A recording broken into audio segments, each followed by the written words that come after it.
আসসালামু আলাইকুম everyone, welcome to রোজিনার রান্নাবান্না। আজকে আমি আপনাদের সঙ্গে শেয়ার করব খুব অল্প সময়ে চিকেন পিৎজা রেসিপি। প্রথমে আমি একটা বোলে 5 পিস পাউরুটি নিয়ে নিচ্ছি।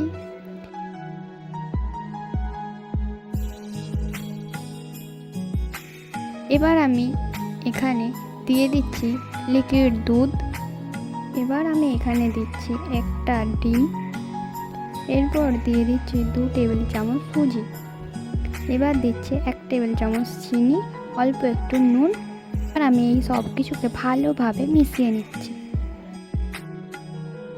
যখন এইভাবে নেড়ে চেড়ে মেশালে দেখতে পাবেন পাউরুটিগুলি খুব সুন্দরভাবে মিশে গেছে।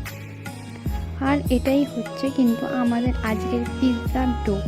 এবার চাপা দিয়ে সাইডে রেখে দেব। এরই মধ্যে আমি চিকেনগুলি রেডি করে নেব। এখানে নিয়ে নিচ্ছি আমি 1 কাপ চিকেনগুলো আমি ছোট টুকরো করে কেটে নিয়েছি।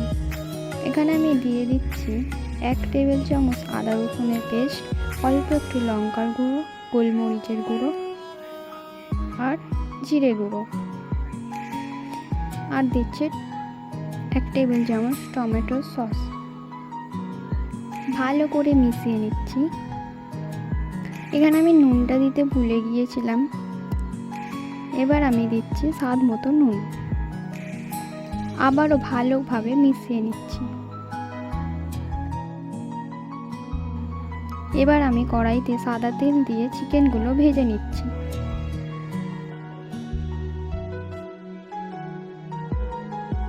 এবার ওই তেলের মধ্যে দিয়ে দিচ্ছি পিৎজার ডো।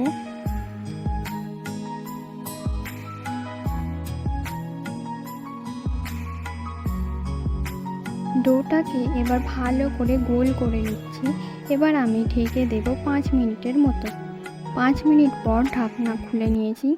এবার আমি উপর থেকে 2 টেবিল চামচ টমেটো সস, এরপর দিচ্ছি ভেজে রাখা চিকেনগুলি, এরপর দিয়ে দিচ্ছি পেঁয়াজ কুচি আর সবুজ ক্যাপসিকাম কুচি, শেষে দিচ্ছি চিজ।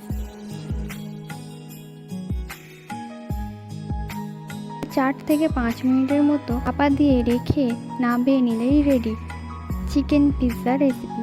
আশা করি আমার ভিডিও আপনাদের ভালো লেগেছে। ভালো লাগলে অবশ্যই একটি লাইক দিয়ে চ্যানেলটি সাবস্ক্রাইব করে দেবেন।